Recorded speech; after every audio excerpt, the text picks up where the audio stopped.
made the team. We had Midnight Madness, and the day before they put out a sheet to us, and this is one of those things where it's a turning point.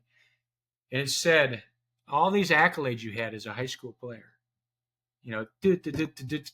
had zero. These other guys had all-state MVPs, every one of them. And then that's when I looked at it and I just kind of, I don't belong here. I'm not good enough. I'm not good enough.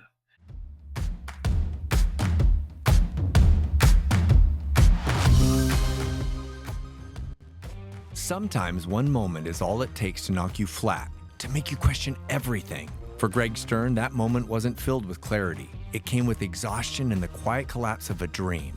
But it was what came after, a few powerful words from his father and a community of mentors that sparked a shift.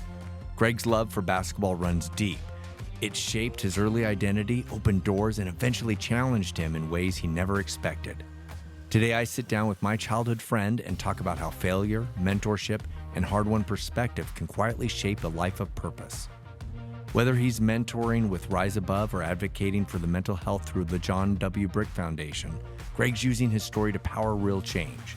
This episode is about the quiet courage it takes to begin again, and again, and how the foundations we lay on our hardest seasons can shape the impact we leave behind on this episode of Navigating Now. Greg Stern is in the house, and I have not seen you in person in almost 40 years. Thank you so much for being a part of this. Hey, Blue, you're welcome, and it's great to see you again. It has been a long time, but you're much prettier than I remember you. I was 8 years old the last time you saw me. I'm just kidding. I just remember a blonde hair, blue-eyed kid who loved to swim. That's what I remember about you. Well, to let our audience know, like, we grew up, our families were friends. And so our families would travel internationally together. And you were like a big brother to me because I think you're 5 or 6 years older than I am. And you were the cool kid. You had, you loved basketball. You were really good at it. And I sucked at basketball. And I was just like, man, I want to be like that guy someday. And so you were always somebody that I looked up to. And it was amazing because through the social media now, we connected again, and we caught up, and I talked to you, and I told you like what I was doing, what direction and goals I have in my life, and then I found out what you've been up to and what your directions are, and I was like, Greg, you have got to be on this podcast because your story and your experience is it's so enlightening to so many people.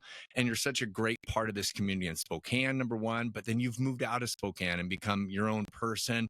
And your story just, I think, would resonate with so many people. And so thank you for being here and being willing to share that. You're welcome, Blue. I appreciate it. Well, let's catch people up. You're from Spokane, and you were a star at basketball. You went to Lewis and Clark, so you're a Tiger, and I was a Saxon. You probably won the rubber chicken way more times than I did. But can you catch us up on kind of your journey as a kid, like with basketball and mentors and things? So let's dive into this. Wow, it's a great story. I think at times, and maybe a sad story and a successful story, but fun story. But yeah, I grew up in Spokane. I went to Lewis and Clark High School. I started at Grant Elementary. There's a lot of diversity at Grant Elementary and Lewis and Clark, as opposed to some of the other schools in Spokane. I found my calling early on in sports. I just was, maybe it was my friends that got me into it, but I loved my first real sport that I was pretty good at was baseball. You could find me playing at any park, everywhere. I found a lot of friends through baseball that transferred over to football and basketball. And so growing up as a youth, I was really invested in sports, mostly because at that time it was fun. Nowadays, sometimes you see sports and it's not really fun. It's kind of a job these days. They play so much. But, and through those sports, I met tons of great friends. We had Asian guys, black guys, white guys, everybody, and it was all the same for everybody. I found a lot of mentors as early as Grant Elementary, who were my coaches, who instilled positive messages into me. I found that through junior high, where I still played baseball, football, and basketball. Transferred to high school. I was a tiny guy, so Mhm. I excelled early on, and I was really good. But when I got to about junior high, I wasn't growing, and everybody started growing. So I was still that little feisty guy, but it Yeah. started to separate in terms of strength and that type of thing. Although I was still good, it started to change a little bit for me. And then high school, I didn't grow blue till my junior year, so I was a late developer. So you know how Okay. that is as a guy or a girl going through puberty late. All the worry and fear, and is this going to happen? Am I going to grow? Everybody else is looking big, and I'm just this little guy. But made it through high school, played basketball. During my high school years, I went to camps. I'll go back because we're talking about mentors and Hmm. impact of other people, positive impacts. When I was a seventh and eighth grader, I met a guy named Derek in Tinarelli. And bless that guy, he just passed away this last year, which is a real Mm. sad thing. But we were basketball friends. We were good friends. And his mom or his stepmom was the assistant dean of students at Gonzaga University. And he Okay. loved Gonzaga, and we both loved basketball. And he said, "Hey, Greg, you should go to summer camp with me at Gonzaga's basketball camp." And I'm like, "The heck is Gonzaga? I never even heard of the thing." I knew LC and Grand Elementary and Sacagawea. Yeah. Long story short, I go to this camp, and that you do a lot of individual stuff, you do a lot of team stuff, and then you get placed on little teams and you have coaches. Well, fortunate for me, which resonated throughout the rest of my life, was I had this guy named John Stockton as my coach. And, he kind of took a liking to me because I was little like him. And he just, he said some great things, had some positive input. And at that time, I was really just a baseball guy. I loved Hmm. it. It was really good. I still like basketball. It wasn't like the thing. And I was worried about my height because I was tiny. But I was a scrapper. And he told Hmm. me at the end of the camp, hey, great job. Um, I'm rooting for you. I'm a little guy too. You're just gonna have to play harder, do things better, and things will work out for you if you stick to it. So that resonated with me. And then at that time, I know who John Stockton was. He wasn't a superstar like he was in the NBA and college. He was kind of getting there, but everybody looked up to this guy at camp as the coach, this John Stockton, and I'm like, okay, cool. And so he called Do me you know my what boy. year he That was called like you your boy? probably 1985, 86. Okay. And that little thing right there was a big deal because we look at mentors and why do we want mentors and why do you want to be a mentor? You want to help, you want to instill belief. And as a little guy in a big guy sports at the time, that's what I thought. He instilled a Yeah. little confidence in me, and I was kind of starting to dream, oh, maybe I can do this. And so from that point on, I became more of a basketball guy, and it kind of gave me a vision. Hey, and that was a big part of it. And like I said, it resonates throughout the rest of my life because of that contact. It goes a lot of different ways. So anyways, I'll go back to my story here in terms of my timeline. Well, Went to well, LC. Oh, go let's ahead. talk about that for a second because it you never know when you're going to meet somebody who can change your life. They can shape you or influence you, and you might not understand at the moment, right? But it only takes like a sentence from that person or a hug or a belief, or they see a value in you, or they want to give something to you and they say like, man, just making this kid believe in himself gives me such a reward. And so John Stockton tells you this one thing that kind of resonates with you, that inspires you to not only like forget about the other items like basketball or baseball or football or something, and all of a sudden it's just like this one person said one thing that gave you that confidence boost to believe in yourself, that you can be small, you can be slower than everybody else on the team, but you can still achieve something great because somebody else has done that.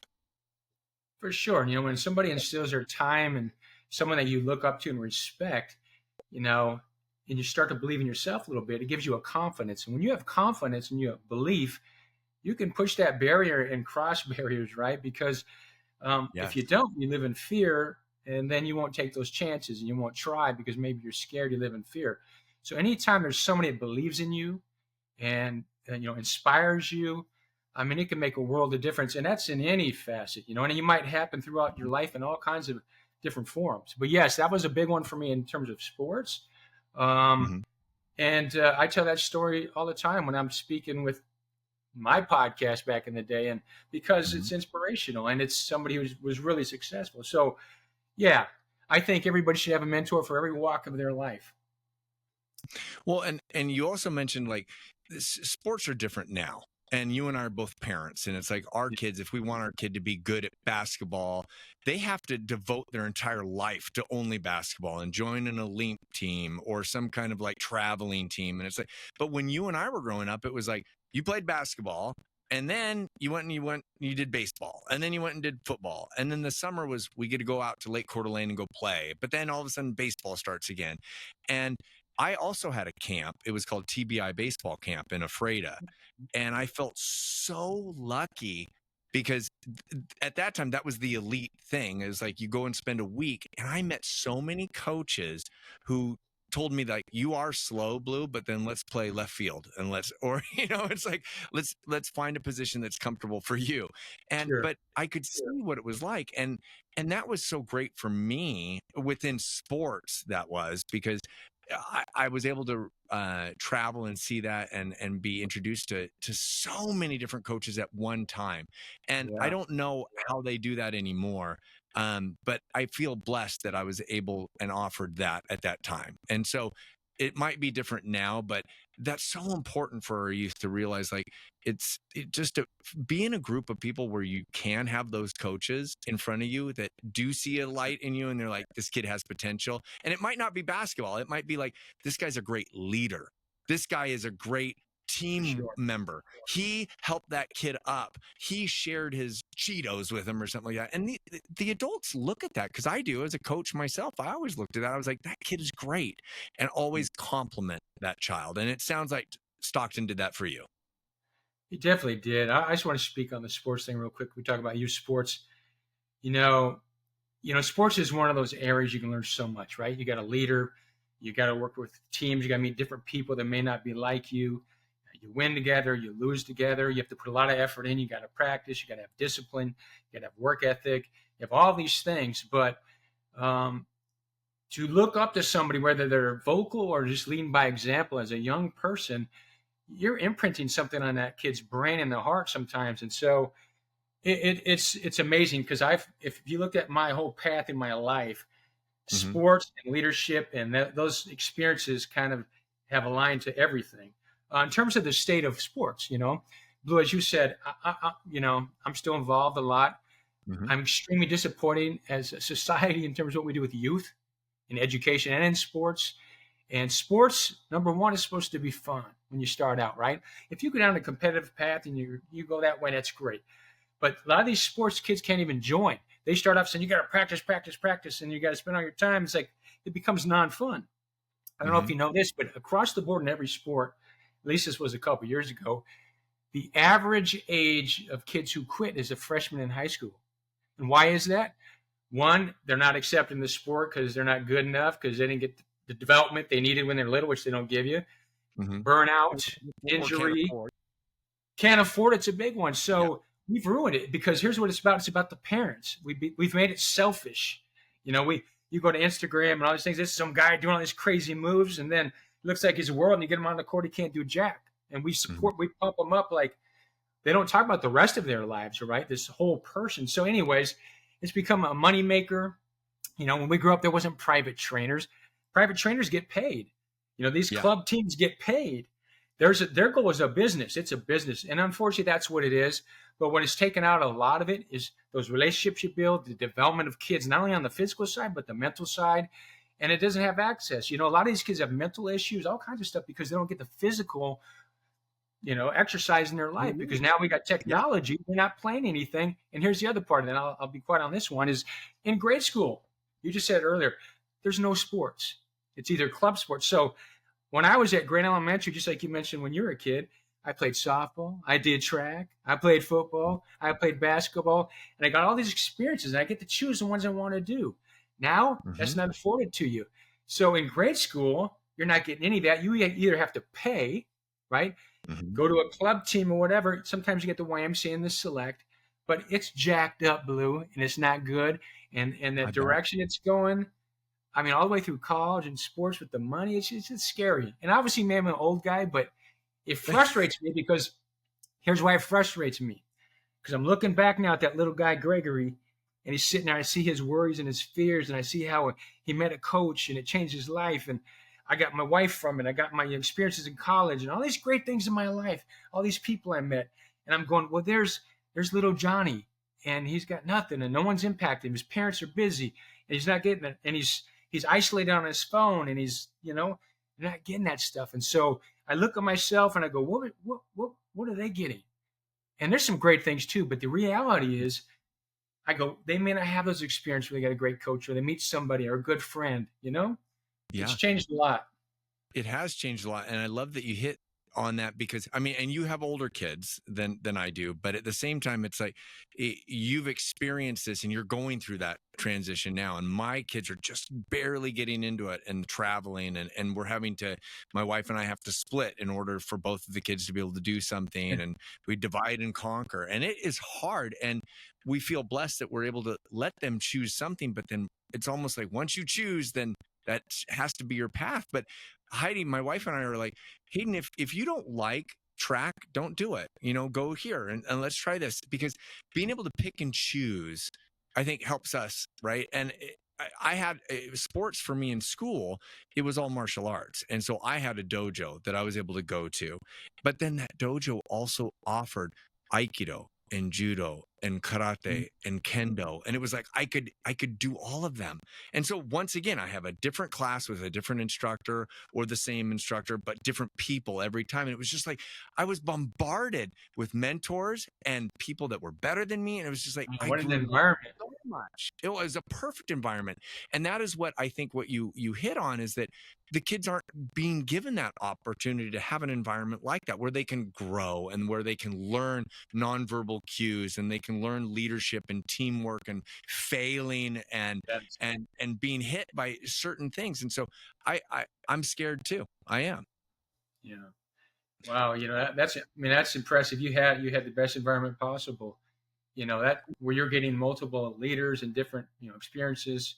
Yeah, it's crazy. I mean, I got kids. You mentioned 16 and 14, and I mean, geez, I talk like I can do all this, and it's great. But the reality is, I got a 16, 14-year-old. I'm fighting technology. Sometimes I think Yeah. I'm doing great. Sometimes I think I stink.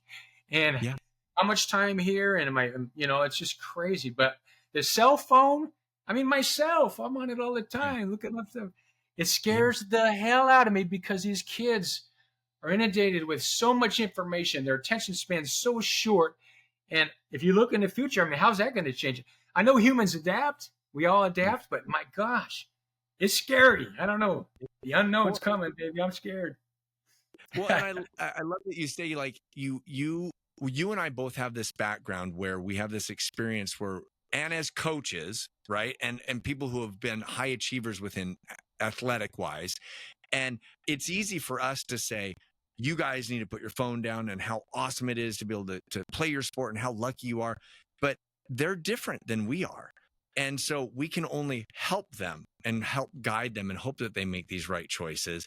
And maybe it's us, but I think both of you, that both of us received that mentorship from other people. And I think that is what's missing now, because the phone is the mentor. And so how do you, give me something that you say to your kids now, like, let's put the phone down, and I know that you interact, like, you still play basketball, like, you'll get out there and scrap with them. I will go to the park with our kids. We'll go down to Riverfront Park or something, and my wife and I jump on the jungle gym.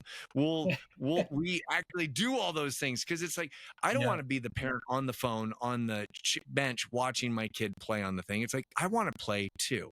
And I think, is that something that you do still? Yeah, to some extent. When they were younger, it was a lot easier to do that. I'm the goofiest guy you'll ever meet when it comes to my kids. So when I was little, shoot, I was doing everything crazy. But now they've kind of grown up; they're a little out of that. But it is truly it's interesting, because where I live, I'm over in Redmond, kind of in this little hub of technology. You got Google and Microsoft and Amazon. So there's a lot of cultures not from here. Technology based. A lot of kids don't play a lot of sports. My wife played college basketball, so the environment we're in right here is a little tough. So trying to make sure we're keeping them active, Mm-hmm. It used to be I'd go on bike rides, I'd play with them, I'd sing with them, we'd go to gyms, we'd do all that stuff. Now, my daughter, man, she's Mr. Independent now, so it's a little more difficult. All those little Mm-hmm. spoofs, funny things you see on the internet about their daughters in their teenage years, it's true. They're tough. They're tough. But I will say this. We are fighting that battle with technology more with my son because he's really into basketball and he doesn't have a lot of friends real close. It's just because of our neighborhood. And, Mm-hmm. kids get bored. That's the quickest thing. So managing that cycle of when they can use it, when they don't use it. But, if you're a good parent, you're trying to, like you said, get involved, do things with them, find different things for them to do. And that's the key. The hard part of being a parent is, realizing you're the parent. You know, Mm-hmm. you have control. It's easy to like say something and not follow up with it. With your kid, like, I don't want you on the phone. Next thing you know, you find your kid hiding somewhere on the phone, right? You got to discipline them and that type of thing. But you need to keep kids busy in activities Mm-hmm. and doing things. If you keep them at home and they're isolated, that phone is cracked, man. They're going to find it. I mean, it is. Yeah. Well, but you had mentioned you were like, I was in an environment where there were other kids. And like I was on sports and I had these teams and I had these friends that you lost together, you won together, you went out and you had pizza after the game together as a family group, right? And it's like, I think we're missing that. To be around that and then to be isolated. We live kind of in the woods. Like we have acreage and Yeah, there's no kids in our environment, so it's like we have to bring our kids into town and like play with everybody else, and it is difficult and it takes effort and intent and purpose as a parent. sure. But you had that with your parent. I mean, it's like we both have these families that allowed us to do these things and cared about us enough to do it. And so I want to go change gear and go back to your story about you're at LC and you're a Tiger and I was a Fair Saxons, but we can Yeah. still be friends even though we realize that, and that's okay. So you're at LC and you're playing basketball and you're kind of fun. Okay, this is where the direction I want to go, and this is you. I want you to take it away. Yeah, well, at LC, there's a lot going on there. You're growing, it's changing. You got friends, they're pulling you different directions. Um, I was kind of scared of girls because I was such a late bloomer. So I focused in what was my savior was playing sports and basketball. So I spent a lot of time during the season playing ball and in the summer, and I had so many friends, right? So we were always going to play places and whatever. We did lots of things, but high school was kind of a really learning who you are, growing, developing, and kind of getting that foundation for the next step. And I would say I was a little immature in terms of, I was that late bloomer. So I had tons of friends, but I was actually really scared inside. So I Mm-hmm. could be very isolated at home, but in sports, I'd have this personality, and with friends, it seemed like this really gregarious guy. But I kind of had both sides. So I played at LC, finished school there, and here's where it gets a little interesting in my life. Is I didn't get recruited by any colleges. I was small. I did okay in high school. I graduated at 17. Most kids were bigger, and I was probably 3 years behind my development physically. So, but I had all these great friends. I had a friend named Sam, who was a teacher in Spokane. Kimmy, she's an athletic director now, who started off and used to be a medical doctor. And my buddy Drew's in Spokane, is a lawyer. They all come from two-parent families, and they all had goals and visions, and they were going to go to school, and they were going to colleges. And I was definitely, I'm like, shoot, what am I doing? I had no Yeah. really discussions about education, my going to college. And my buddy Drew and Sam were going to Wazoo, and I'm like, I'll go to Wazoo. And scared to death. I had no clue. I wasn't prepared. I was an honor Yeah. roll student, but nobody in my family had been through college, right? So it wasn't like a real focus, even though it was commented about, like, yeah, you should get an education, right? Yeah. So when I went to Wazoo, I'm like, I don't know what I'm doing here, but I walked on in basketball. And that's where it was pretty crazy because I didn't know what I wanted to do in school. I knew I was with some friends, and I knew it was probably important to get an education, but basketball was kind of my friend, and I had to test it out. The big challenge I had was at this point, I'm still small. I'm not grown. These guys are grown men, right? Mhm. So I walk into the office of Coach Kelvin Sampson, right? This little white dude, kind of frail looking with a big smile, but probably pooping his pants because I was talking to this big time coach. And I said, hey, I would like to walk on the team here. And they kind of looked around. I'll never forget this guy named Benny Seltzer was a freshman too, but he was a big time recruit. He kind of looked at me and rolled his eyes to another guy. And man, my heart just dropped. But talked to the coach. He sent me to another coach. I think it was Mark Adams or something, or Don Newman was the guy. They said, okay. And he gave me kind of directions when to show up and walk on. Well, didn't take me long to realize, oh shit, I'm in trouble here. I don't know if I can make it here. So I Uh-huh. decided, now I had pretty good skills, but I just wasn't there yet. I wasn't mature enough and strong enough and that stuff.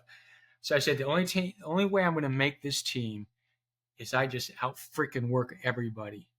And so that was my goal. It started off, and they brought this guy, I believe his name was Coach Mark Adams, in from some other college, and then he came and says, "We're going to be the best conditioned team in the country," and da da da da da da.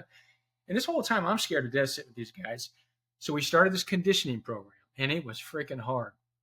We did sprints, we ran 3 mile runs, we did these gym work. So we would run all these running events, be exhausted, run into the gym. They'd have little areas set up like a bench jumps and the jump ropes and then the medicine ball and all this stuff. And it was just hardcore. And so I tried to be number one at all of these freaking things. And I did pretty good. I won at the end, we had to do a mile race. I won it. We had a 3.2 mile race. This is kind of a big one for me because there was this guy named Juan Thomas was like a gazelle. Like he could just run and just effortless. I think Yeah. he must have oxygen shakes inside his body because he didn't even breathe. And I'll never forget we Yeah. had this hill we had to run up kind of to the end of the run. And I was looking, he was probably 2 blocks away. And my mind was going, I can't do this. I can't do this. And then the other mind said, you can do it. Come on, catch him. You can do it. You got enough time. And so I'm freaking running, exhausted. And as you get to the top, it kind of covers and it goes down about 3 blocks. And you can see all the coaches over there. And I'm like, I'm going to beat this guy. Yeah. And he's now a block away. Now he's half a block away. And I'm playing head games. And I get him at the finish line. I'm like, Uh-huh. put my arms up by one. And so then everybody's like, yeah, this dude's great, right? So I do this whole thing conditioning, all the races. You know what a suicide is when you're running No. basketball? You go from the baseline to the free throw line, back to the baseline, to the half court line, back to the free throw, baseline, all the way back. Full speed, you got to get in with like 28 or 30 seconds. You just do over and over until they kill you, basically. So like So I sprints did all these became things. What's that? they were like sprints, lines. They're sprints. It's just pure conditioning to get you in shape. Sure. Uh-huh. So in this conditioning thing, I looked good. I did it. At the same time, I'm getting exhausted. I am depleting. I have no scholarship. These guys are eating like kings. They're not paying for jack. They live right there. I'm walking across the campus in snow to 6:30 workouts to lift, Uh-huh. and I'm starting to fade. So the last thing I'll tell you is that I made the team. We had Midnight Madness, and the day before they put out a sheet to us, and this is one of those things where it's a turning point. And it said all these accolades you had as a high school player, had zero. These other guys had all state MVPs, every one of them. And then that's when I looked at it and I just kind of, I don't belong here. I'm not good enough. I'm not good enough. And This is going through your mind as you're reading through my head, this. it just hit me, right? Now, at the same point, when I came in there, I was pretty confident, thought I was in good shape, but my mind was kind of going with physical exhaustion. I started missing classes. I would stay up all night. I would get guys' notes from classes. My roommate would say, get your ass out of bed. And I was just getting exhausted.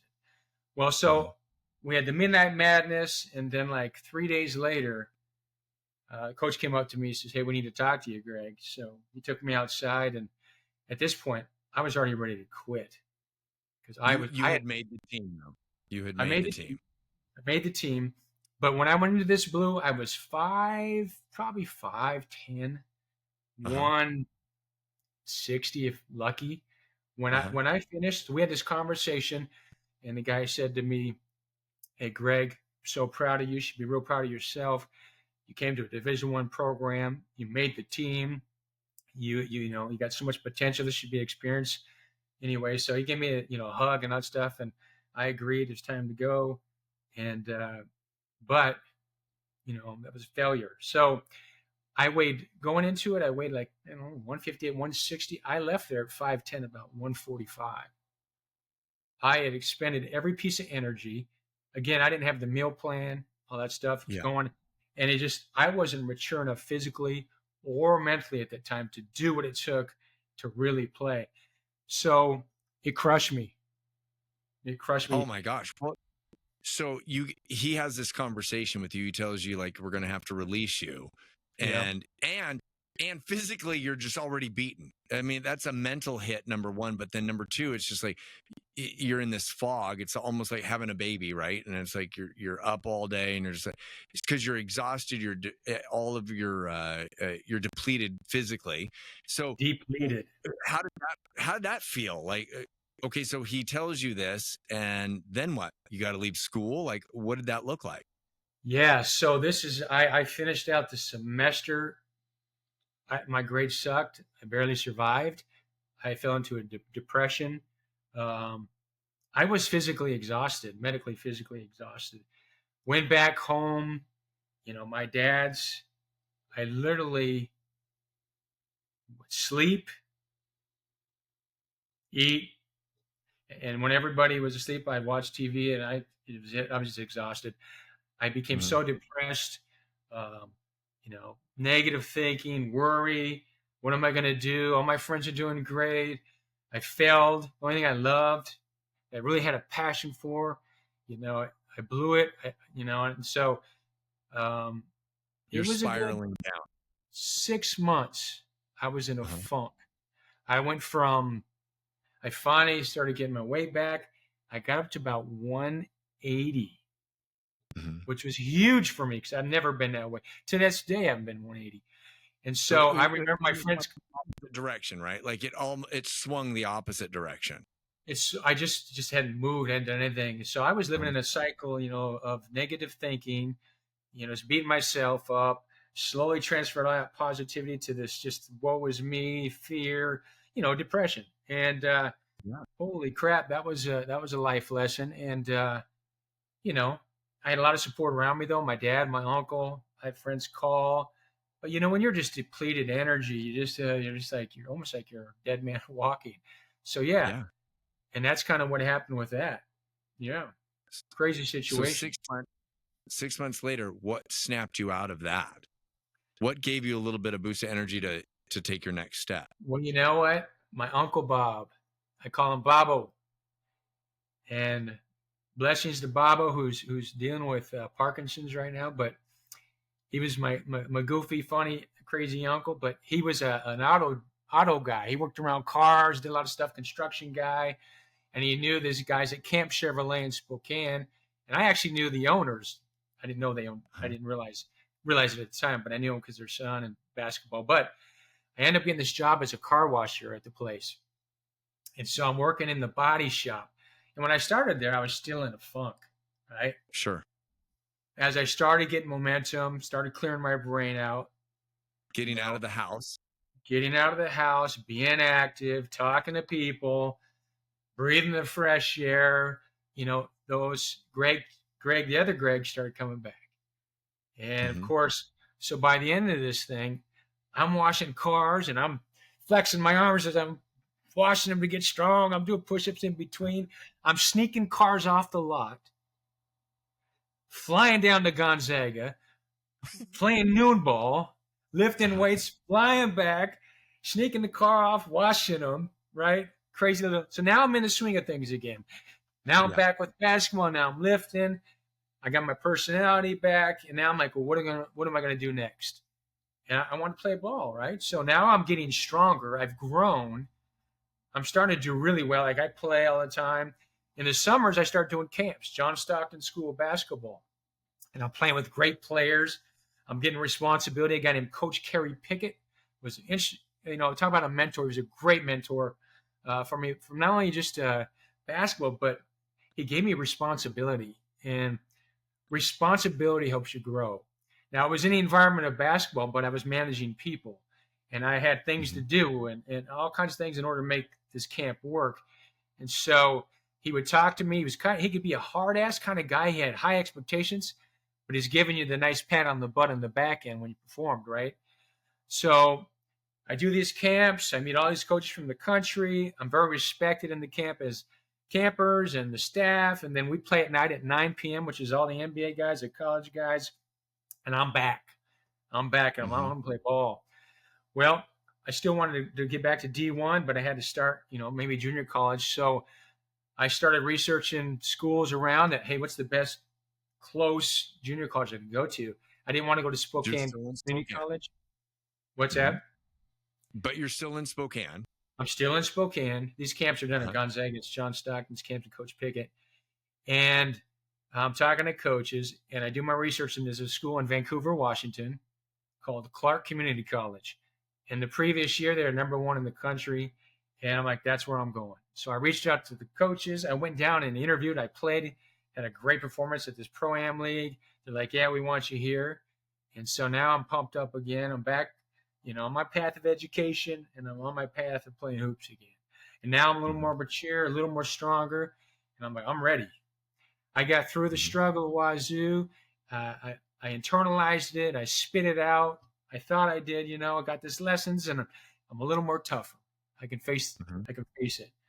And so that's where the yourself again, and you overcame your imposter syndrome enough to get you to this next step. Yeah. And the hits. We're talking about adversity here, right? How do you get through these things? Here comes the next one. So now, I get this opportunity to play at Clark Community College. My cousin, his name was Mark, lived down in Milwaukee, Oregon, which is probably, I don't know, it was like 35 minutes to Clark Community College, so it was a pretty good drive. And I'm on the team. We're in Spokane to Clark. I mean, from Spokane to Vancouver, you're like a 4.5, 5 hour drive. So yes, it is much closer. You were at least close enough to go to school and drive. Absolutely. So I drove down there, had a little 4-door Subaru. I called it the Subaru. It got me there. Duct tape stereo. And so I'm there, and then, crazy stuff. We have our first game. I crushed it. Probably had, 30-something points. Feeling good, looking good. I'm like, all right. Well, at, a few practices later, so I would drive from Clark back to Milwaukee, Oregon, so south on I-5, kind of by the bridge. And as I'm driving down my car, I got my tunes rolling, probably going about 65. I think I'm in the third lane over. I think there's 4 lanes. And it's rush hour, pretty much rush hour. I come off the exit, I put on my blinker, I go over 2 lanes, so I'm 1 lane removed from the median. And then as I'm driving, maybe I'm looking just a little bit to the side, going 65, and then boom, there's something right in the middle. And I just flinch as fast as I can. And then next thing you know, I hit the median, and it seemed like slow motion. I'm spinning. And then it just, one side to the next. I come to a stop, and I'm facing traffic, oncoming traffic. And I could see the traffic kind of veering right and left to me. And I'm in La La Land. I'm kind of in shock. I don't know what happened. I know I hit something. My mind's like, did I kill somebody? They hit, I don't know what it is. But I'm in shock. I turn my car and I take off. I go down I-5, and then I come to my senses. I'm like, oh my gosh, did I hit somebody? I'm like, I got to get off. So I get off, I get back on. But in the process of that, getting off the freeway and getting back on in rush hour, it took me like 12 to 15 minutes. So when I get back, I pull over and I see ambulance, state patrol, some other people, cars kind of all over the freeway on the opposite side of the street because I'm on the other now. And I'm like, oh my God, my life's over. I didn't know if I hit a person, but I saw them loading this guy into the ambulance. And my heart just dropped. I see the state patrol. I frogger myself across the street, and I go up to the officer. Hey, officer, um, that was me that hit that person. And he looked at me. He says, "Come with me." And he took me over my car, and he's like, "I want you to follow me up to my station." And whatever. And he was kind of he was kind of direct because I had left. And he says, Uh-huh. right. And so he takes me to his station, takes my word. Now, by the way, when I drive to the station, I'm scared to death driving, right? He Sure. starts kind of You're taking shaking my uncontrollably, I'm assuming. yeah, I'm, and my head's not there. So Yeah. he's asking me questions. He's taking my statement and he's reading it back to me. In blue, when I heard it in my mind, it made me sound like I had planned to hit this guy on the freeway. And, it was all my fault. I just remember thinking, I can't talk. I need a lawyer or something, right? So he Yeah. said to me, well, um, right now you're standing at a year in jail and a $5,000 fine. In my mind, my life's over. I'm going to jail or whatever. So I'm freaking out. So he said, you go home and we're going to call you at 9 a.m. tomorrow and we'll let you know what we need to do next. So I leave this place, hitting this man, don't know if he's alive or dead, scared that I'm going to prison or, jail or have to fine. My education's over, my basketball's over. I get to my cousin Mark's, I'm bawling, crying, and I call probably my mom first. She consoles me, honey, don't worry, things will work out. I talk to my dad. My dad had a different take on it. And so he says, explain to me what happened. So I kind of explained. And he realized I was kind of going down the wrong path, like my fault, all this stuff. And excuse my language to your listeners, but he says, fuck that, real loud to me. And I'm like, what? Yeah. He goes, he says, Greg, this is not your fault. You did nothing wrong. You did nothing wrong. This is not your fault. Okay? That guy shouldn't have been on the freeway. What the hell is he doing on the freeway? He goes, you keep saying to yourself, it wasn't your fault. You're a good kid. You didn't do anything wrong. And you wait to talk to those guys tomorrow. So I had that little bit of, oh, maybe it's not my fault. Right? Uh-huh. And so he goes, Greg, he could have killed you. It's his fault. All right. I'm like, okay. So I'm in crazy. I'm feeling emotions where I don't know if I slept that night, but they didn't call at 9 a.m. and I'm freaking out. Well, yeah, you're on standby and you're waiting. And just for the listener, your dad is a fireman, right? I mean, so he Correct. deals with accidents all the time. And so I'm sure he has some kind of a background of like, he sees car accidents and people getting injured all the time. And he has a different perspective than a young kid who feels like life is over, right? Yes. And that's Uh-huh. good. And he threw the F-bomb on me to kind of shock my system a little bit, Sure. trying to get me to see a different way because he saw me going, down the wrong path mentally. So I get this call not till 3 p.m. And I'm just, what the heck? And the guy says, Mr. Greg Stern, yeah, this is State Patrolman, whatever. Just want to let you know, it's not your fault. It's like he says it this way. It's like hitting a stray dog on the freeway. He was a transient that somehow walked onto the freeway. So, you're fine. We know you're a good kid. We know you're playing basketball and you're a good student. So, that's kind of and then at the end he says, do you want to go see this guy? And I'm like, absolutely not. Well, they told me he was okay.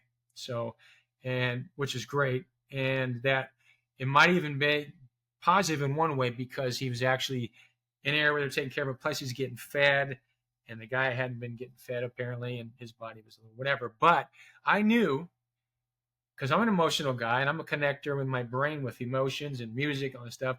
If I would have saw that guy and he passed away, I'd been a mess more than I was. So Sure. there's my next big thing happened in my life. It was a challenge. Yeah. Well, okay. So mentally, you've hurt someone, you feel guilt, you feel shame, you feel embarrassment, you feel like it is your fault, but you get this relief. It's like, and I do not mean to compare this to finding your wallet, but like when you lose your wallet and you're all stressed and you're nervous and you're maxed to the absolute capacity, and then all of a sudden you find it. And it's like this emotion of release. And you're like, thank goodness I don't have to cancel all my credit cards. I don't have to do all these. And it's immediate emotional, like normal. right? And you got that normal feel because you were told, don't worry about it. But I'm assuming that it's still weighing on you. Like, you still hit a human being. You're still a kid. Like, how did that hit you? Because yes, you were relieved, but at the same time, you're, it didn't just stop. It's just like, okay, you're done. Let's turn that switch off and now let's move on with our life. It's like that's an emotion that I'm sure you might have had a nightmare about. You might close your eyes and you picture it again and you run through. Do you ever run through that? Even today, do you still run through that? You know what?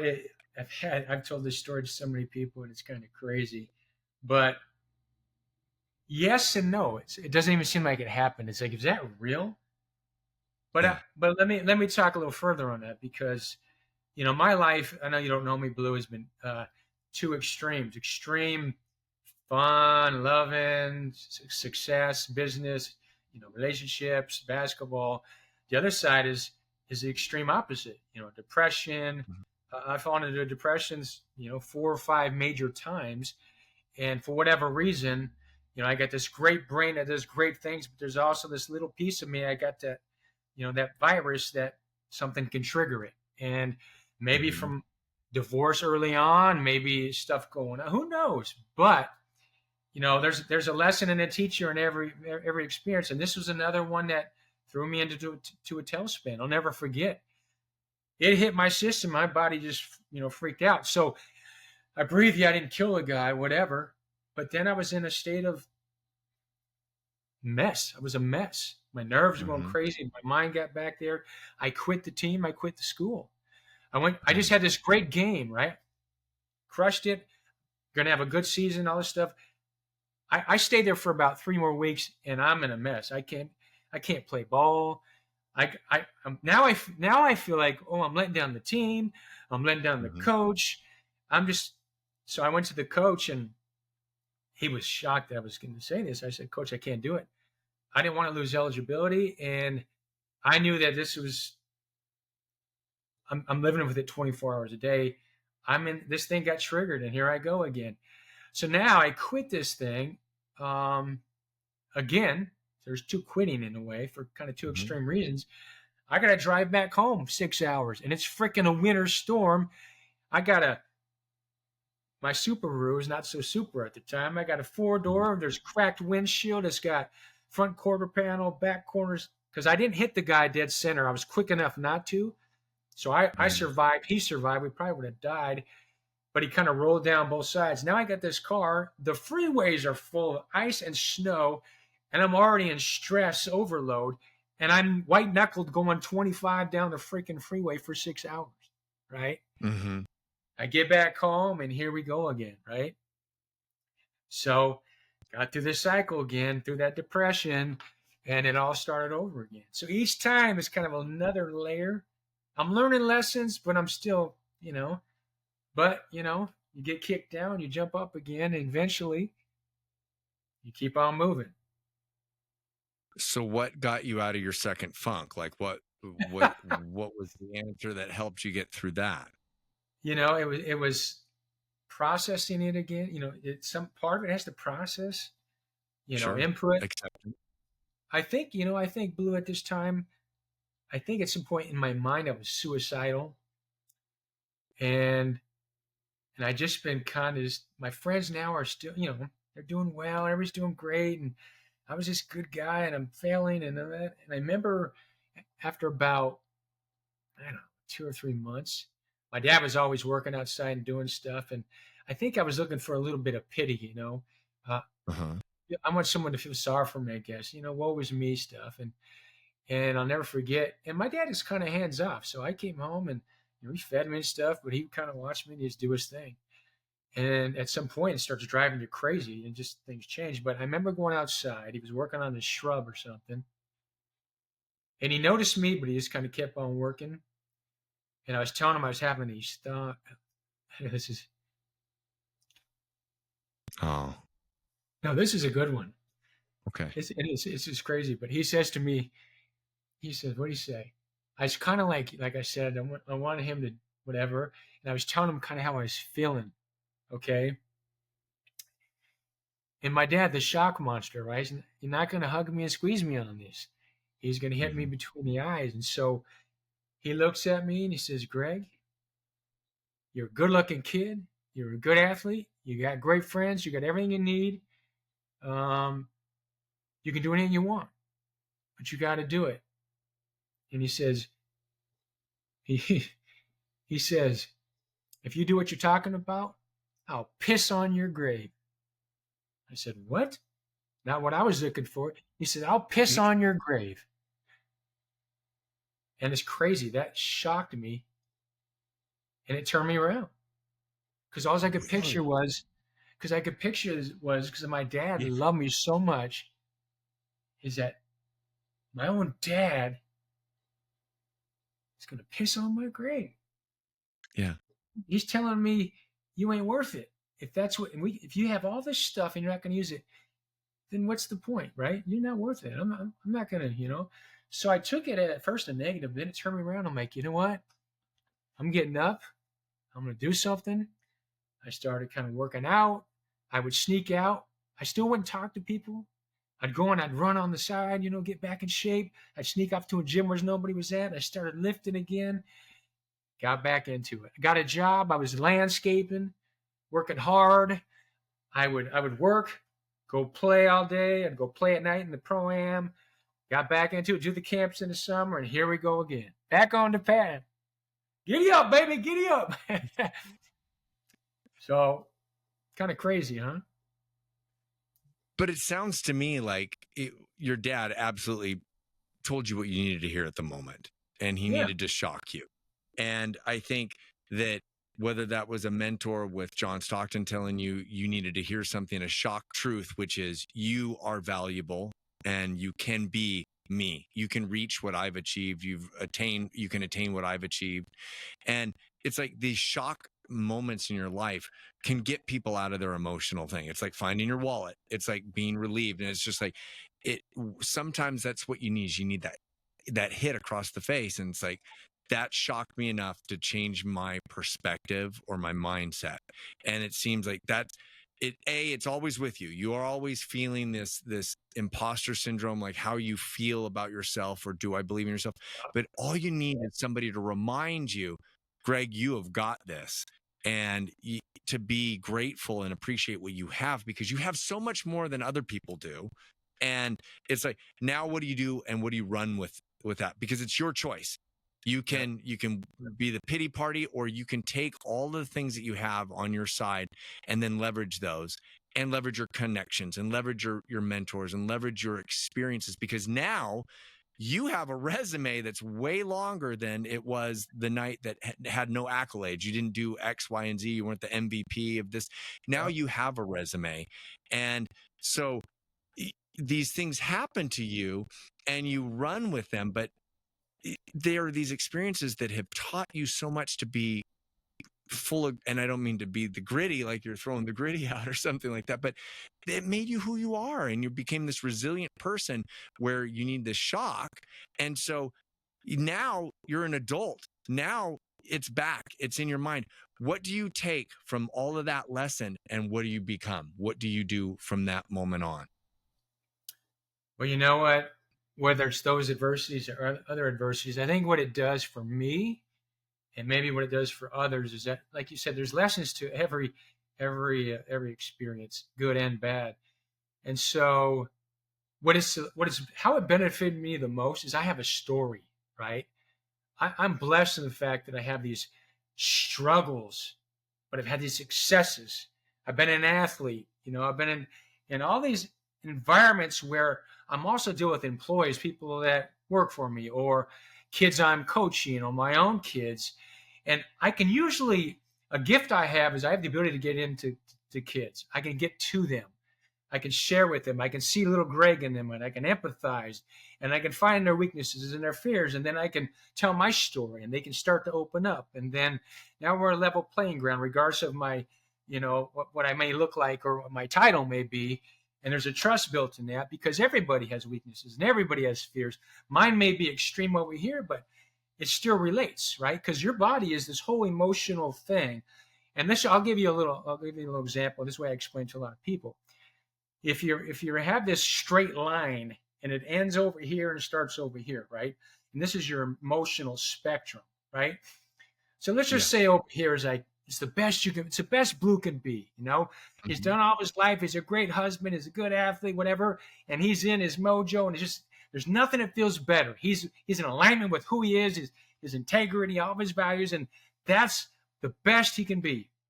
And over here, it's like he's quit and he's failed and he's felt like the world's against him, and he's not a good husband and all that stuff.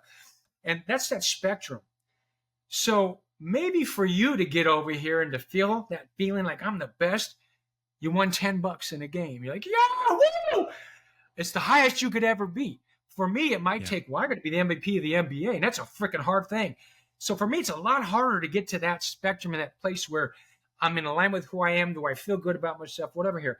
Now, on the other side, some people like me have some kind of emotional weakness constitution that went to depression, and it took some crazy things to get there, like the car accident, whatever. So that spectrum it takes a lot to get there for some people, but some people might be destroyed in one comment and they go into a depression.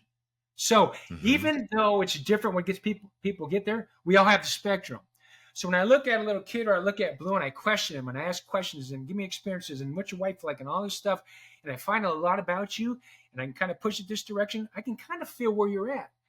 This guy hasn't Mhm. really never been there. But now I can communicate because we've been in the same place emotionally. I may not have the education you have, I may have that, but my heart, my emotions, and what you feel and what you think, I can relate to you. And when you can relate to Yeah. people, you can empathize with people, you can communicate with them, you can help them, you can teach them, you can grow with them. And you know how this is. Whenever you're helping someone else or teaching somebody else, you're getting it back. I tell my kids all the time at every level, hey, Austin, Allie, it's a reflective world. And this is true. And I know this because I've experienced so many times. What you give to that world is going to come back to you some way, sometime. If you're going to be an asshole to people and treat them with disrespect or whatever, it's coming back, brother. If you Yeah. treat people good, it's going to be good. It takes time. But what you throw out there is coming back. So the gift I have with my struggles and my adversities, especially these extreme ones where I was suicidal, is I got to learn a lot more, not about me, but about humans. You know how many Mhm. people I've talked to? Of course you don't. I found people that would never talk to anybody about suicide. Mhm. They wouldn't talk to me at first. By the end of it, we're hugging and going, yeah. And I've helped people and they've helped me. Why? Because people aren't just going to throw out their stuff unless they feel confident and comfortable with somebody. So And it these lessons have taught me a lot about who I am, but about everybody. And so I look at it as a gift. Well, and you are gifted because you're able to connect with people from all different spectrums, but at the same time, you're able to gain their trust. And speaking from the stage, the hardest thing is to connect with your audience immediately. Like, who is this guy? Why is he talking to us? Like, why should I respect him? What is he an expert at? And like, what is he good at? And like, why should I even listen to this person? Why should I give him 5 minutes of my time? And it's like your ability to connect with that person on that level. And you said relate, and I have an acronym relate, and it's respect, emulation, love, admire, trust, and empathy. And you hit on every single one of those. And when you have that kind of combination with another human being, another bond with somebody, that's when the magic can happen. And that is when that trust is built, and that is when that meaningful relationship can begin to blossom. And for you to be able to do that on the court or from a sales room or with your kids, we all need to be able to put ourselves in the other person's shoes and try to connect with each other on a level that you can relate to, because we all need that. And it's like that kindness. My daughter's school has this thing, be kind. It's like, if you are kind to other people, most people aren't going to be mean to you. So it's like, what are you going to be mean to somebody who's nice to you? No, give out. And the reward of when you change somebody's perspective and they're like, oh, I was a jerk, and now wait a minute, this person's nice. I'm like, oh, I'll be kind to them. And that's what you do every single day.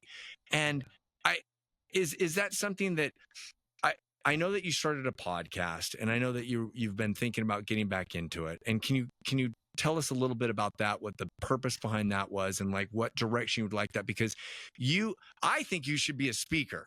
And I think that you should get on a stage and you should tell the story, because you do have a story and you're relatable and you can connect. And it's like whether you're youth or whether you're an adult, we all have gone through some state of depression, some state of self imposter syndrome. But that's the whole idea of the podcast, is that we've all navigated rejection where people tell us no, and we've all dealt with failure where life is telling us no, and we've all dealt with self-doubt where we're telling ourselves we're not good enough, we're not, we don't belong here. And so it's so relatable because every one of us has done it, and you're able to do that. You're able to listen to somebody and listen to their spectrum and say, okay, this person, I now understand their emotional roller coaster and I can connect with this point. And I think you're brilliant at that, Greg. I appreciate that. You hit it on the head. And, you're a well-spoken guy, Blue, and maybe you can mentor me with the whole podcast thing. But I'll tell you about that. I'll tell you about the podcast thing. So I think we're very similar, it sounds like, with a lot of the way we view the world. And, but so during COVID, I got this friend, I got so many stories, but I'll give you a quick synopsis. I'm big into mentors. I look up to John Wood and John Stockton, this guy named Dale Brown, who's Coach Shaq in college. He loved John Wooden. I saw this guy. I hunted him down. I found him. I met him. He says, fly down to Vegas with me. I'm speaking to 5,000 people at a corporation. I went and met him. I thought he was unbelievable. At the same time, I was helping a guy with a film, a documentary. I didn't know anything about it. I linked in the guy. He called me back. His name was Rob Stoller. One of those guys, when I had a meeting to go into in 5 minutes, and I skipped the meeting and talked to this guy for 2 hours. His name was Rob Stoller.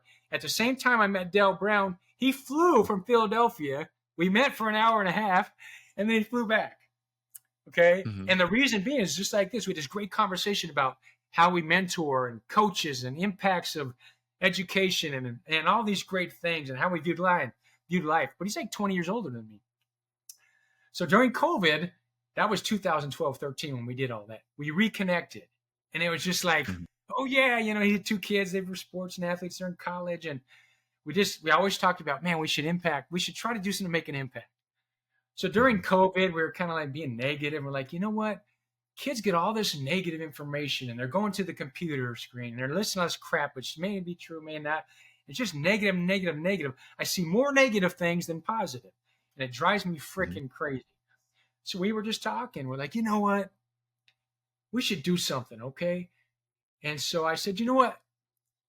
One of the most passionate guys that you didn't meet, Rob, was the guy I was meeting with when you flew to Vegas. His name's Coach Dale Brown. He's unbelievable. To this day, the guy's amazing.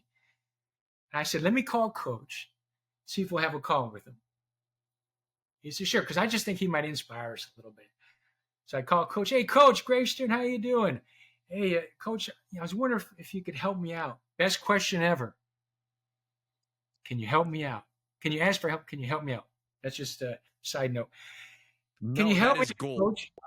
That is absolute gold, because I want everyone to hear that. There is no harm in asking. And it's like, we don't have all the answers. And somebody out there probably has the answer. And if you're willing and humble enough to ask somebody who might know the answer, they're usually willing to help. And I love that you just hit that. I always felt like, and I'll go back to that real quick, I'm a basketball guy. If somebody came up and said, hey, Greg, hey, I'm wondering if you could teach me how to dribble or shoot, I would barf all over him. Yeah, you got to take him. Call me up. Here's a pick. I'd give him everything, right? And that's what people do. Good people do. Yes. I always try to meet them where they're at. At some point, Dale was a kid. I'm going to go back and talk about kid stuff first, so then we can, So, but I always felt like whenever I tell my sales guy, what's the number one question? I'm wondering if you can help me out. Can you tell me more about what you guys do? Because if the guy says no to asking for help, he's a jerk, right? No, I'm just kidding. So back to the podcast thing. I meet Rob. We call Coach Dale Brown, and it was really, it wasn't like planning to do anything. So there's 3 of us, right, on the Zoom call. And I knew a little bit about Coach Brown. I've talked to him a number of times, but he blew us away. He was telling us stories about his childhood, Native Americans. He'd been to 67 countries. He met Mother Teresa. What he learned from John Wooden, all this stuff. And we hung up. I'm not kidding you. We looked at each other and go, oh my gosh, that was amazing. Dale Barry. So we felt this inspiration and this message. Then I'm like, if I'm doing that at age 50, what if I transferred that to somebody, whatever. So I said, you know what? We came up with this thing, the 3 Ps. So Rob and I decided we're going to have conversations, not a podcast. We were going to do a little documentary thing. We didn't know what the hell we're doing. Rob was a film guy, had a company called Art in Motion, did documentaries way back when. So we're like, we'll do this. So we came up with the 3 Ps: passion, purpose, and principle. We wanted to find people that we knew could be mentors online to give information or inspiration to impact kids and have a ripple effect. So we wanted people who, exemplified passion, they live with a purpose, and they had principles. And so what we did is we found people. And this is where I mastered, and I'll even be conceited in this, I became a master connector through basketball, through this company I worked for as a recruiter and a sales guy. And I've had all these relationships just cross over from business to basketball, whatever. We end up having professional athletes and Hall of Fame coaches and authors and poets and teachers and, trainers and all kinds of different people, political people, executives. And so we end up just sitting here every day. I would connect and we have Zoom and we would video it and get the audio and we'd move on. We did like 70 or 80 of these things. I mean, it was crazy in a short amount of time. At this point, we're not thinking what we're going to do, really. We're like, this is freaking great. Screw everybody else. We're having a blast, right? And the stories and the messages. And we cried. We laughed. We were high-fiving after we talked to people. Just like, this is what kids and people need to hear. That's all we cared about. 100%. It was an 100%. Unbelievable experience. Well, and you're learning and you're getting excited and it's lighting your fire, but then you know that there is value in what you're getting extracting out of these other people, these mentors, these people, the high achievers, these people that are relatable and but you can connect with them. And it's like these stories resonate with so many people. And so I am 100%, and I agree with you, because that's the whole purpose of this podcast, is like getting these people's stories that maybe somebody can get a nugget, and your story today might help save a life. It might help save several lives. It might help people have a second chance, or it might there's something relatable, and you do that as a coach. But the whole idea is that people need to hear this. People need to hear that they're not alone and that they don't have to be alone. And then it's up to you to make the choice of like what you're given and run with it, because you all have, you're a good looking guy. You have great athletic ability. You have success. You're a great dad. Well, every one of us has something, and we have to learn to leverage our gifts, and we have to learn to leverage our differences and realize that it is a gift, and how you run with it and how you choose to do that and how you believe in yourself. And what you do with that is where it's going to take you. And people need to hear that. And you're sharing that today. And I'm blessed that, and so happy that you've come and you've shared that, because your experience is going to help somebody. And so you're still doing this podcast idea, and you're getting all of these things, and you're learning, where is it going to go? Where are you going to go with it? And what are you going to do with that? Well, I do want to say this in terms of just the overall theme of the podcast, because, at some level, we're all the same. Now, we have different experiences and whatever, but people, they have successes, they struggle, they worry, all these great things. But what we found is a common theme to all these people, very successful people, regular, people that you would think, well, it's just a teacher, but their impact in lives was this. And this was the main theme. And this is what I love, because I see myself in these stories, and there's amazing stories. Every one of these people, I'm not going to say everyone, I think almost everyone had a story, and they were all different. Some had extreme adversity, some had extreme successes, whatever. But they all want to give back, right? And what they do, we talked about this maybe, I think, on the phone, but not in this session. And, you know, belief is so important in yourself. Belief. And so at some point, what we talked earlier with John and me and Coach Pick, all these guys, they allowed me to see myself as somebody who could do something well or whatever, to believe in myself. All these stories led to them picturing themselves as a little boy, maybe in high school, where somebody else positively impacted them. Now, sometimes it was a parent, sometimes it was a coach, sometimes it was a friend, but somebody impacted them enough where they had to take an inward look and believe in themselves because this person believed in them so much. And that's what drove them a little bit. They wanted to be good at something. Somebody believed in them. They had to believe in the comments to go forward. The common theme was every one of these people were touched by somebody in their life that also helped them and brought some belief into them. And now they want to give back and do the same thing.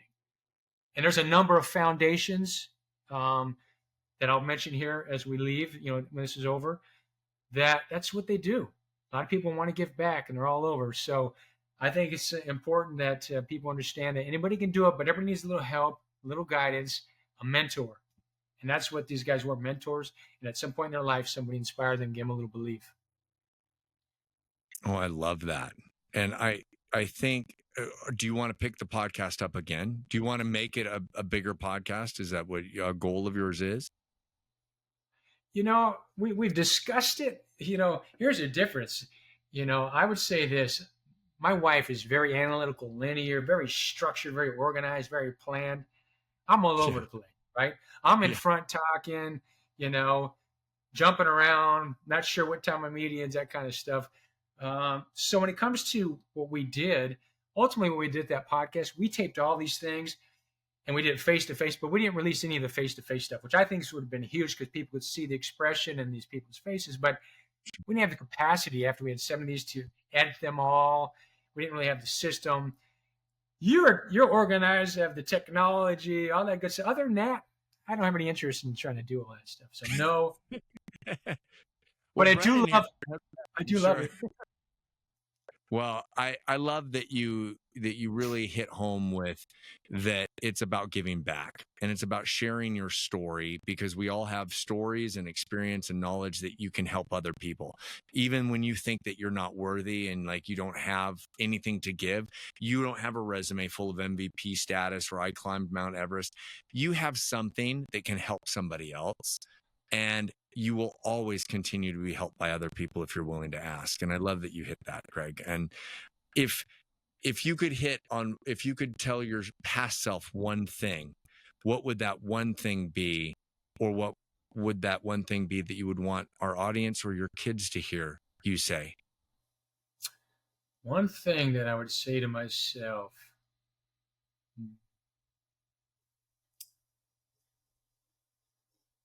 Well, I mean, at the simplest term, I would just say, you can do it. You can do it. You had to go with Nike. You had to go with Nike. I love it. No, that's just do it. It's close enough. He's wearing a Nike. You just got to try. You just got to get started. Look for mentors.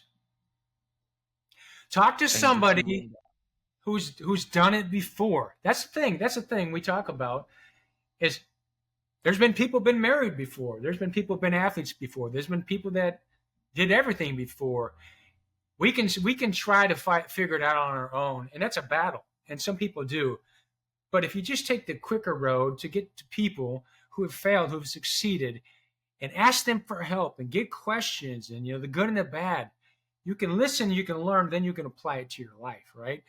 If you don't do that, then it's more of a struggle. There's a lot of people who want to help, but like you said, and this is a common thing too, we mentioned it. A lot of these people had trouble asking for help. It's hard to ask when you got an ego and you're supposed to be this, great something. To ask for help is oh, I can't ask for help. I'm too good for that. My butt. The people who don't ask for help struggle. The people who do ask for help can get ahead. That's what I believe. Yeah. And I agree 100%. Why reinvent the wheel? somebody has gone through the pain or the suffering or have what you want or have achieved what you want to achieve or have done what you want to do, ask them. Ask them. They might tell you that it's way too difficult and don't get into this. Or they might say it's the easiest thing ever if you do X, Y, or Z. And it gets you to first base or second base or third base way before anybody else. Ask somebody. And it's great when they will walk through the fire with you again, right? Like they'll hold your hand, not teach you how You'll to have a fish. friend for life too. Well, 100%. My greatest mentors, the people that I look up to the most. You and I had discussed our mutual friend Moses, and it's like he's like my big brother that was always like my savior of anything, and he taught me how to do so much and believe in myself and that I can do better, right? And the confidence that he gave me just helped me shape who I am today, and that's just like a big brother. That's it. Just somebody that I could look up to and I wanted to aspire to be like, and he was willing to, yeah, I will help you and show me how to lift and how to ask people, for help. And it's just, there are people out there who are willing to help if you're willing to ask. And I love that, Greg. And I love that you were willing to come on and share your story today. Where can people find out more about you and what you're doing? Well, to be honest with you, right now, I'm just helping out some people. I'm a stay-at-home dad right now. So you can call me at 20. No, I love that. Hey, I'll leave my number with Blue, and if you want to get a hold of me, please let Blue know. Give me a text, and we'll discuss. We'll talk. I do want to say a couple of things here, real quick, Blue. Yeah. One thing that's still with me through the test of time.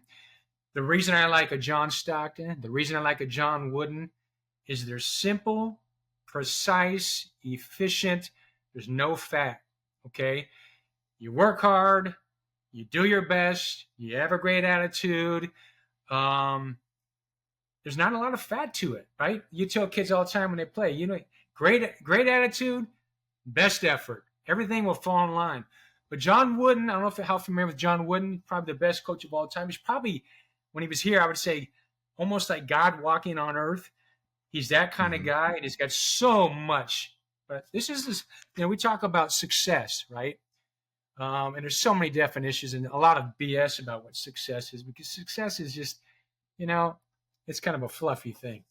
It's temporary most of the time. But I want to read his definition. Do you know the definition of his definition? No, I don't. Yes.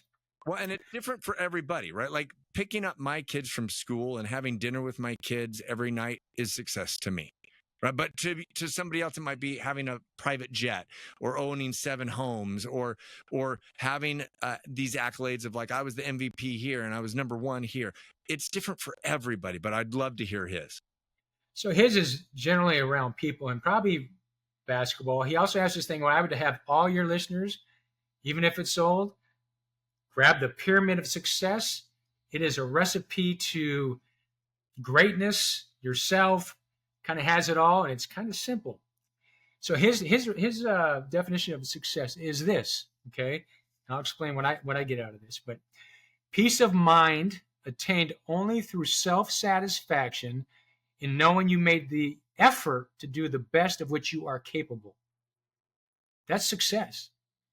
If you give your all and you did everything you just said, your effort, and you just everything you're capable of, that's all you can do. So if you're playing sports and you gave everything you have and you lose, you should feel good about it, right? In a relationship, if you are capable of a certain level, give your best effort of what you're capable, whether it's in sports, whether it's in relationships, you're going to get the most out of it. You don't have to think anymore. You did everything you can possibly do. It's that simple, right? You have peace of mind. You can't question what you did. You gave your best effort. So you got peace of mind. I can feel good about that. Attained only through self-satisfaction. You're satisfied with it because you know you made the best effort you're capable of, and you'll live with it, and that's success. That's why I love John Wooden. That's simple, and it's so true. It is true, and it's like this peace of mind of knowing, like, did you try your best? And did you put all of your intent and purpose behind it? Because there's always going to be somebody better, right? Like there can only be one gold medalist. But if you did your best, you made the Olympic team. You were an alternate to the Olympics. You made it to like the playoffs. You did something, and it's as much as you could do, and you have to be at peace of mind with that. And you have to know like what makes you sleep better at night. And if that's it, if you know that you gave it all your all, and you've put all your intent and your the best that you could, there's no reason to be worried, and there's no reason to be stressed and to think that you're not good enough. It's like you did the best that you could. Yeah, you feel good about yourself, you know. That's all we're trying to do, right? We're trying to do the best we can, and whether it's in our personal life, whether it's in your career, your podcast. I love the fact that you're doing this and you're spreading messages that are, it's sending ripples out there. It's having effects on people. You never know who you're going to impact, but you got to believe that it's impacting someone. And I always find it very uplifting when I hear about people who are doing such good things. Your story is amazing to me, and I want to learn more about you. But you're quite impressive, Blue. I got to say. Well, I want to go listen to you talk. Well, I would love that, and it will happen. Number one, number two, I will compliment you, and the reason that I will compliment you is that I had 4 people in my life as a kid that I looked up to, and you were one of those 4, and Moses was the second one, and there were the other brothers that were like these people that I could say, I can be him, even though I'm this little blonde, blue-haired kid. I was overweight, and then I was a stick with lips. Then I was overweight, and I was a stick with lips, and it was like this ebb flow going up and down. I didn't believe in myself. I didn't know who I was. I didn't really feel like I belonged, but I always belonged, and I felt most at home with people that were older than me, that took the time to pay attention to me and make me realize that I was important. And you invited me into your home. You invited me up to play with games and foosball and play in the pool. And you were the cool guy. And even though it was even if it was a fraction of a moment of my time, you were one of these guys that I looked up to. I'm like, man, if he could connect with John Stockton, why can't I connect with somebody that I want to achieve to be? Why can't I go meet Arnold Schwarzenegger? Why can't I be on Mel Robbins' podcast? Why can't I do that? If Greg Stern can reach out and be with John Stockton, I can do the same thing. And who's my John Stockton? And I have those people that I want to connect with, and I believed in myself that if he could do it, I can do it. And from the bottom of my heart, Greg, thank you for reconnecting with me. Thank you for sharing your story, and thank you for being a mentor to me, and you didn't even know it. So thank you. Hey, you're welcome. I wish I would have got to more of the story, but it's crazy. I appreciate you inviting me on. This has been fun, and we'll continue this relationship now that we're connected again. 100%, and I'm going to share your number on every platform that I know. That's good because I gave you the wrong one. No, I'm just kidding. Perfect. I love it. Greg, Hey, thank you so much for being a part of it today. Can I give I wanted to end by putting out some organizations that I've been part of or supported, and they're all probably through basketball some way, shape, or form. But I know you're a big Hoop Fest fan, and I know that you're really in Hooptown, USA. Like, please tell us. Well, these are more organizations, nonprofits that I love, and I really like the people running them, and I think they could use the support. So if any of your listeners hear this, maybe they'll look into it. But the first one is called Rise Above. Rise Above is an organization that helps Native Americans, Native youth, to better their lives through health and fitness, great messaging. They hold a lot of clinics. It's supported by a lot of legends like Lenny Wilkens, who was the only 3-time Hall of Famer in basketball, from coaching to playing to being the dream team. Gary Payton, all these people. I know that through Brad Meyer, who started it with Jackie McCormick. Jackie is Native American. Her story is unbelievable. She's the one who created this foundation. They're making a movie about her now. Unbelievable story. But it's you can look at it and look it up on nativeyouthriseabove.org. That's nativeyouthriseabove.org. Both Jackie and Brad were on the 3 Ps. They both have amazing individual stories. And what they're doing and the impact they're doing is unbelievable. They've recruited and people just attracted to what they're doing. some amazing people. So that's great. The other one is right there in Spokane. I'm not sure if you're familiar with Tommy Williams. Tommy Williams runs Operational Healthy Family and the Manual Fitness. Tommy was a football player back in the day. He's a great family man. His kids are doing great. He's got a phenomenal story. He was on our 3 Ps. Right now, he's created a fitness center with his nonprofit, and a lot of these kids can't even afford to go to it. So let me see if I got his website here. Might have to put my glasses on. And I'll share those. I will share those. Send me those links, and we will put those out so everybody can see it too. And another one I'll just put out there and I'll send it to you, which is the johnwbrickfoundation.org. The John W. Brick Foundation is a mental health organization founded by Victor and Lynn Brick. Victor was a big basketball player. They started very successful. I think he owns 120 Planet Fitnesses across the country. Just a few.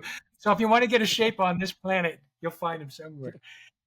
But the way it started was his brother his name was John, had schizophrenia. It went crazy. It's a crazy story.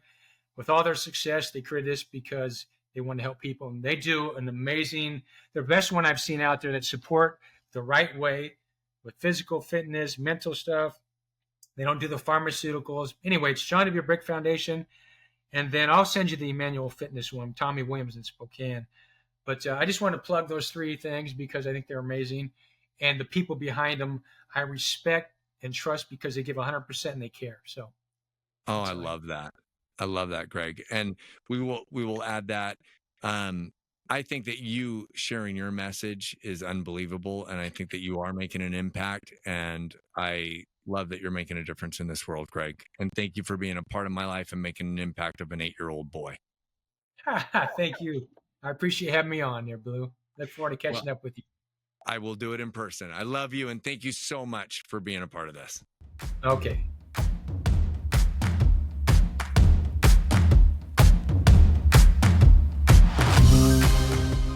Thank you so much for listening to Navigating No.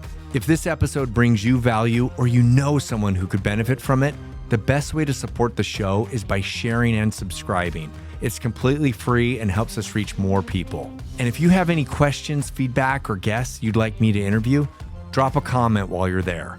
I'd love to hear from you. And most importantly, thank you for tuning in. And let's continue sharing optimism and positivity.